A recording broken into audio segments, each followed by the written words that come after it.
Hello दोस्तों, welcome to my channel. और आज हम लोग रिएक्शन करने वाले हैं मोदी जी के लक्षद्वीप बीच के वीडियो का।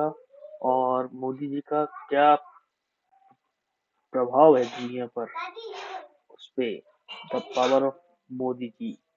तो वीडियो को शुरू करते हैं। तो साथियों, थोड़ी बहुत और लक्षद्वीप की भी होगी, मोदी जी की होगी, बिल्किस बानो की भी होगी और असम की भी होगी। और इन सब चीजों को छोड़कर एक निष्कर्ष निकालने की कोशिश करूंगा। अब ये आपको तय करना है ये कितना सही है और कितना गलत।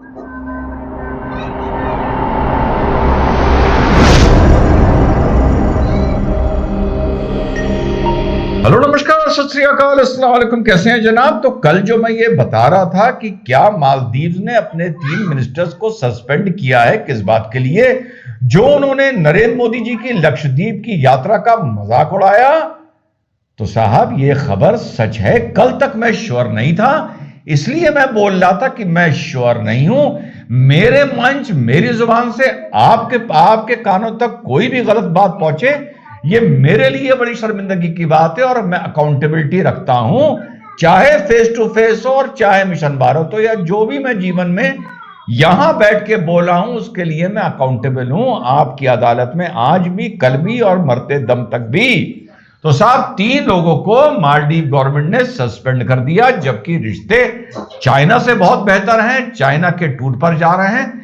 आमतौर पे मालदीव्स का जब हेड ऑफ स्टेट चुना जाता था, सबसे पहले वो भारत आता था। चलिए, ये एक अलग कूटनीति की बात हो गई।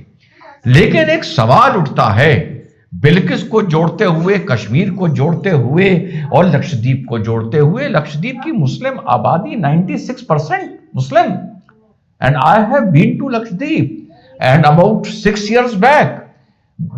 बेहद खूबसूरत, बेहद खूबसूरत व्हाइट सैंड, ऐसे मानो किसी ने पाउडर डाल रखा हो। इतना व्हाइट, इतना क्लीन, टर्कोइस वाटर। ठीक। लेकिन हां, गवर्नमेंट ने वहां पर कुछ दिन पहले कुछ फैसले भी लिए, वहां पर उनका विरोध हुआ। गवर्नमेंट ने लगभग 50 साल बाद वहां पर लिकर अलाउ करी। गवर्नमेंट ने वहां के स्कूल्स के मेनू में जो नॉन वेज था और बीफ सर्व होता था, बीफ बैन किया। अब साहब, गवर्नमेंट वहां पर डेवलपमेंट भी करेगी। तो अगर आपको फॉरेन टूरिस्ट को खींचना है, तो आपको एक प्रिस्टीन ब्यूटी के अलावा, एक नेचुरल ब्यूटी के अलावा, जो बहुत है लक्षद्वीप में, एंड आई रिकमेंड लोग वहां पर जाएं, लेकिन उसके अलावा आपको थोड़ा वहां का मॉडर्नाइजेशन करना पड़ेगा। आपको वहां पर भी पब्स डालने पड़ेंगे। आपको वहां पर भी लिकर अलाउ करनी पड़ेगी। लिकर वहां ऐसे अलाउड नहीं है कि हर जगह मिल रही है। कुछ मेन इंपॉर्टेंट होटल्स में और रिसोर्ट्स में सिर्फ वहां पर अलाउ करी थी गवर्नमेंट ने। अब नरेंद्र मोदी जी वहां पहुंचे और सीधे नरेंद्र मोदी जी ने लक्षद्वीप के लिए बोला कि आप लोग जो बाहर जाते हैं वो अपनी देश में आइए। 10 दिन पहले बोला वेड इन इंडिया। मैंने क्या बोला था? नरेंद्र मोदी जी अगर ई रिक्शा वाले से पूछे कैसे हो भैया, तो समझ जाओ कि ई रिक्शा वालों के लिए कोई बड़ी स्कीम आने जा रही है। तो जो नरेंद्र मोदी जी गए और वहां से फर्क पड़ा है वहां के टूरिज्म पे, और आगे जो पड़ सकता है at the end of the day, yes, वहां का एयरपोर्ट बहुत बेटर होना है। वहां की जो इंटरकनेक्टिविटी है स्टीमर्स की, वो बहुत बेटर होनी है, मानता हूं मैं। लेकिन ये चीजें सब धीरे धीरे होंगी। और इसका एंड में बेनिफिशियरी कौन होगा? जो वहां का 96% मुस्लिम आबादी है। लेकिन जब यही गवर्नमेंट कहती है कि नॉन वेजिटेरियन शॉप सड़क से हटा लो, या ये कहती है कि खुला मांस आप नहीं बेच सकते, उसको ढक के काले शीशे लगा के बेचिए, तो आप लोग कहते हैं ये मुसलमान के पेट पे लात मार रहे हैं। मुसलमान के पेट में लात मार रहे हैं तो आज ये भी तो कहिए कि मुसलमान की जेब भरने की बात कर रहे हैं। ये आप नहीं कहेंगे, ये कहेंगे ये तो हमारा हक है। या जब पेट भर जाएगा और जेब भर जाएगी तो आप कहेंगे तो अल्लाह ताला ने दिया है। अरे, देने वाला वो है तो जरिया भी तो कोई बनता है। तो अगर ये अल्लाह ताला ने दिया है, जो माने प्रधानमंत्री जी एक स्टेट की क्या टेक्निकली एक प्रमोशन कर रहे हैं कैंपेन की तरह, तो अगर ये अल्लाह ताला ने दिया है तो जो मीट बैन होता है और पेट पे लात पड़ती है तो वो भी मान लो अल्लाह ताला ने लिया है। दिया है तो लिया है। लेकिन वहां नरेंद्र मोदी गाली खाएगा बेचारा। लेकिन यहां उसका शुक्रिया नहीं करोगे, एहसान फरामोशी करोगे जो भैया रग रग में है। कश्मीर रिकॉर्ड टूरिस्ट कश्मीर पहुंचा है, और फ्रांस के न्यूज़पेपर ने, जो डायरेक्टली वहां की गवर्नमेंट से जुड़ा हुआ न्यूज़पेपर है, कोई एएमआई नहीं, उसने कहा है कि now Kashmir is fit for tourism. नए साल पर क्या जश्न बने हैं। एंड बेनिफिशियरी कौन है? एंड बेनिफिशियरी मुस्लिम है। यहां पर भी यही कह दोगे कि भैया ये तो अल्लाह ने दिया है। अरे अल्लाह ने दिया है तो फिर अल्लाह ने लिया भी है, या दोनों का जरिया नरेंद्र मोदी जी बन रहे हैं। 2 स्टेट, जब से नरेंद्र मोदी जी ने अपनी कमान संभाली है, 2 स्टेट का टूरिज्म प्रमोट किया गया है। जब वो सीएम थे तो गुजरात का किया गया था, लेकिन जो वो पीएम बने हैं तो एक कश्मीर का किया गया और एक लक्षद्वीप का किया गया, और दोनों जगह मुस्लिम पॉपुलेशन 95% है। ये देखने वाली बात है। और अगर ईमान का जर्रा भी है तो एक बार बोलना चाहिए कि शुक्रिया, लेकिन शुक्रिया नहीं बोला जाएगा, या ज्यादा से ज्यादा चुप हो जाया जाएगा। और इस माहौल में वो आसाम का गटर छाप, वो जाहिल, अफसोस होता है, मौलाना भी जाहिल, बैरिस्टर भी जाहिल, वकील भी जाहिल, पढ़े लिखे लोग भी जाहिल। बड़ा अफसोस होता है। वो क्या कह रहा है कि साहब ट्रेनों में ना चलिए, ये ना करिए, आपकी जान माल को खतरा है। ये उस राज्य को बिलोंग करता है जहां कांग्रेस के टाइम पर एक एक दंगे में 1500, 1800, 2,000 मुसलमान मारे गए थे, इसी असम में। और अब बता दीजिए इस असम में कितने दंगे हो रहे हैं, कितने लोग मारे जा रहे हैं जब से भाजपा का वहां पर शासन चल रहा है, और कैसी ये भड़काने वाली बात कर रहा है। उस दिन आप लोगों ने उसको भी सुना था, आप देख रहे हैं चार मीनारा को। क्या तुम्हारे दिलों में, हमारे दिलों में तकलीफ नहीं, क्या तुम्हारी आंख में आंसू नहीं आते हैं, उसको सुना था। तो सबका ढर्रा एक है, शुक्रिया करना नहीं है। जब कुछ चीज मिलनी है तो कह देना है हमारा हक था, या हमें अल्लाह की ये नेमत है। जब कुछ चीज जानी है तो बताना है कि वो नाजायज है। भैया एक प्राइम मिनिस्टर ने प्रमोट किया है, दिन बदल जाएंगे वहां के। हाँ, जब दिन बदलेंगे तो फिर आपको कुछ चीजों के साथ एडजस्ट भी करना पड़ेगा। जब नावा आता है तो कुछ एडजस्टमेंट करना पड़ता है वर्ल्ड टूरिज्म के शौक और इंटरेस्ट के हिसाब से। और चलते चलते बिल्किस बानो के लिए सुप्रीम कोर्ट लड़ने कौन कौन पहुंचा।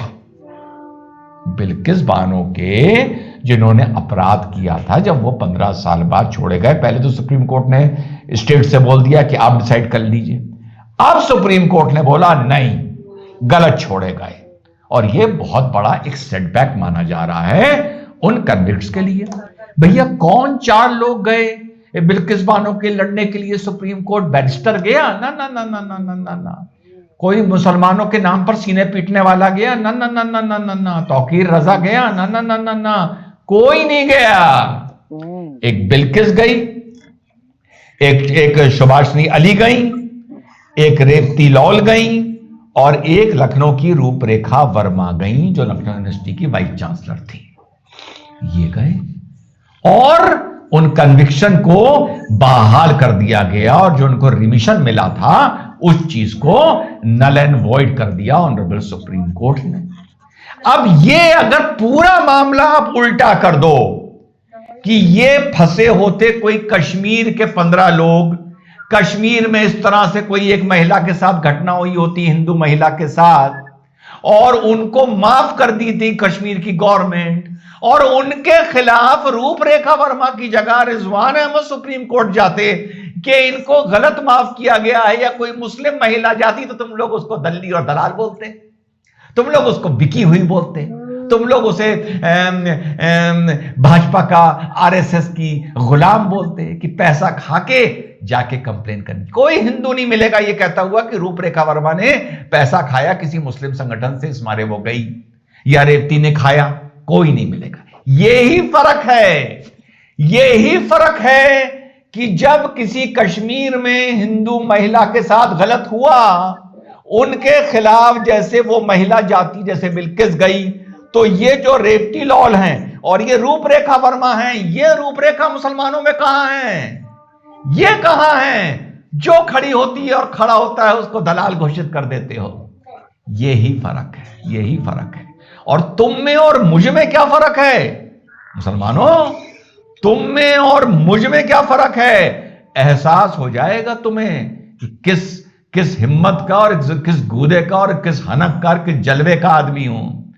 मैं तो बोलता था जाओ सुप्रीम कोर्ट लड़ो बिल्किस के लिए, ठीक मुद्दा है, लड़ सकते हो, क्योंकि 15 साल बाद छोड़े गए हैं। आमतौर पे रिमिशन 20 साल बाद होना चाहिए था, ये मैंने बोला था। छोड़े जा सकते हैं, छोड़े जा सकते हैं, लेकिन जब लाइफ हुआ था तो 20 साल बाद छोड़ा जाना चाहिए था। 15 साल में 5 साल की जल्दी कर दी। ये रिजवान अहमद ने बोला था, और मैंने बोला था इस बैरिस्टर से और उनके चेलों से डिबेट्स में कि जाओ ना, लेकिन नहीं, इन्हें सिर्फ मंचों पे खड़े होकर मुसलमानों को भड़काना आता है। ये रेवती जो थी और ये रूपरेखा वर्मा थी, इन्होंने किसी को नहीं भड़काया, इन्होंने सिर्फ अपना काम किया बतौर एक एक्टिविस्ट, बतौर आप कुछ मान लें उसको। लेकिन ये गालियां नहीं खाएंगी, इनको कोई ये नहीं कहेगा तो हिंदू नहीं है, इनको कोई ये नहीं कहेगा तो सनातन की दुश्मन है, कोई नहीं कहेगा। ये मेन फर्क है, और जिस दिन तुम ये फर्क समझ जाओगे तुम मेरी बात समझ जाओगे। तो जो बात हुई थी बिल्किस की, सुनो, बिल्किस पे जो डिबेट हो रहे थे तो रिजवान अहमद ने क्या कहा था, किस मुद्दे पर? जब वीएचपी के एक प्रवक्ता इस चीज को जस्टिफाई कर रहे थे कि जो बिल्किस के अपराधी छोड़े गए हैं उनके स्वागत में डीजे बजा तो क्या गलत बचा, आतिशबाजी हुई तो क्या गलत हुई, उनको जो फूल मालाएं पहनाई गई, उनका जो हीरोज वेलकम हुआ तो क्या गलत हुआ? तो सुनो जाहिलो सुनो, तो रिजवान अहमद ने खुले मंच पर क्या बोला था। आपके आगे हाथ जोड़ रहा हूं, आपका बड़ा सम्मान करता हूं, अगर मगर लेकिन किंतु परंतु खुदा के वास्ते, परमेश्वर के वास्ते, भारत माता के वास्ते आज ना करिए। मुझे ये आपसे उम्मीद नहीं थी बंसल भाई। ना मैंने क्या क्या बोला था? मैंने बोला था नेशनल टीवी पर, और हिंदू ने, मुझे चाहने वालों ने मुझे ट्रोल नहीं किया था। यही फर्क है।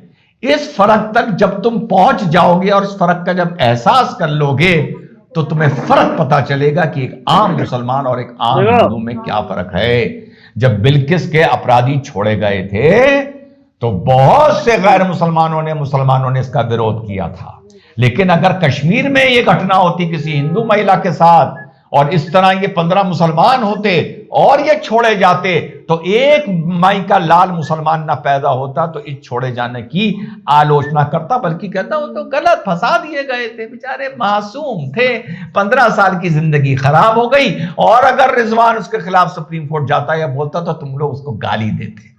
इसीलिए मैं कहता हूं दो ही काम बचे हैं, गाली खाना है, गाली देना, और तीसरा काम बचा है हमास को लेकर रील बनाना। ठीक, तो ये है पूरा ये देश जहां प्रधानमंत्री 2 स्टेट्स को का प्रमोशन कर रहा है, और वो दोनों स्टेट मुस्लिम्स हैं, 95% पॉपुलेशन है। कश्मीर में बूम आ गया है टूरिज्म का, आने वाले 2-3 साल में बूम आएगा लक्षद्वीप का। लेकिन अफसोस मुझे पता है कि इसके बावजूद भी भारत के मुसलमान से भी धोखा होगा नरेंद्र मोदी के लिए, कश्मीर के मुसलमान से भी धोखा होगा, लक्षद्वीप के मुसलमान से भी धोखा होगा। जय हिंद, वंदे मातरम, खुदा हाफिज। ब्लाइंड गर्ल्स के लाइफ में काफ़ी बर्डन होती है, इनको कहीं न कहीं बेच दिया जाता है।